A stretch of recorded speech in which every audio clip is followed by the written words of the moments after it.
In this video, I'll show you how to withdraw crypto from crypto.com to Binance. First, open the Binance app and get your deposit address. Go to Wallet, tap Deposit, then choose the cryptocurrency you want to receive, such as Bitcoin, Ethereum, or USDT.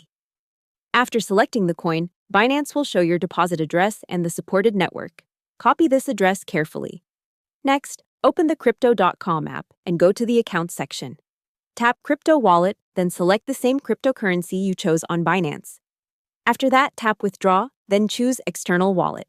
If this is your first time sending to Binance, tap Add Wallet Address. Paste the deposit address you copied from Binance and make sure the network matches exactly. For example, if Binance shows the ERC20 network, you must choose the same network in crypto.com.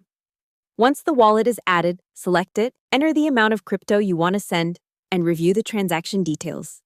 Confirm the withdrawal and complete the required security verification. After the network confirms the transaction, the crypto will appear in your Binance wallet. Hope the tutorial was helpful. Subscribe to my channel and see you in the next video.